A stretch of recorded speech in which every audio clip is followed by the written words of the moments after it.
First off, a big Canadian apology. I wasn't able to make it to Battle in the Borough this past Sunday, though I'm sure there will be many chances to meet as well as game with you guys. Trust me, I'm really not worth meeting in person anyway. I heard it was a blast this year with about 200 people in attendance.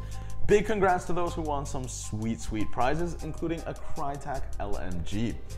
Peter and Dylan, who you saw in the Flag Raiders gameplay, was there to record some footage, so you'll be seeing some of that in a future episode.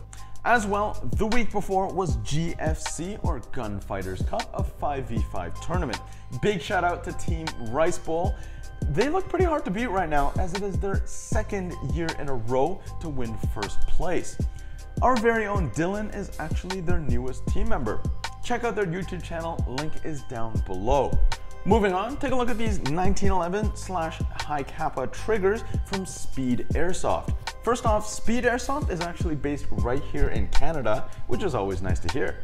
They specialize in making custom CNC metal parts with an emphasis on speed. No surprise there, given their name. Currently, we actually don't carry their products, but I will do what I can to change that for the future. Back to the trigger, it's really one of those products that makes you go, why didn't I think of that? It has little roller bearings at the top and at the bottom for some seriously buttery smooth trigger pulls. It also has little tracks at all four corners for the least amount of friction possible.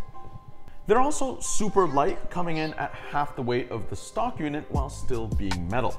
They come in a few different options like flat and curved, and they also have a built-in adjustment screw as well. I would love to get my hands on one of these triggers and give it a test. Actually, it would be pretty funny to get one of those triggers and install it on one of these little guys, the Tokyo Marui Detonix 45. An oldie, but still a goodie. It's still one of my all-time favorite TM releases.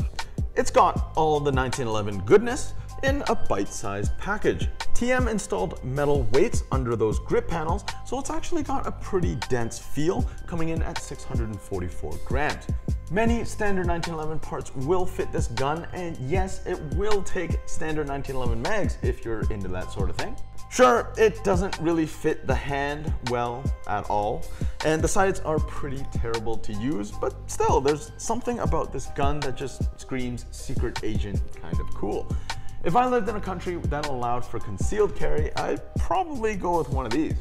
Right, on to the news. MREs, or meals ready to eat, aren't exactly known to be a culinary taste experience. In fact, they're affectionately referred to as meals refused by everyone. But that's not to say they aren't trying. For decades, the holy grail of MREs is pizza. Yep, the single hardest thing, and they've spent decades of research trying to get right, is pretty much the easiest thing to make at home. But then again, normal pizza doesn't have to be ready to eat after sitting out for 36 months. It took them literally thousands of failed attempts to get things like the texture, the taste, and even the color right. And after all that money and research, the general consensus is it kind of tastes like day-old pizza.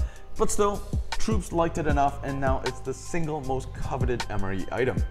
Apparently, they're also working on a cheesecake option. Year-old cheesecake, yum. If the topic of MREs or rations interests you, check out the YouTube channel Steve1989 MRE Info. He tries all sorts of rare and exclusive MREs, and it's really a topic I never thought I'd be interested in, but I've already sunk hours into watching. That's it for today, guys. As always, thanks for watching, and I'll catch you on the next one.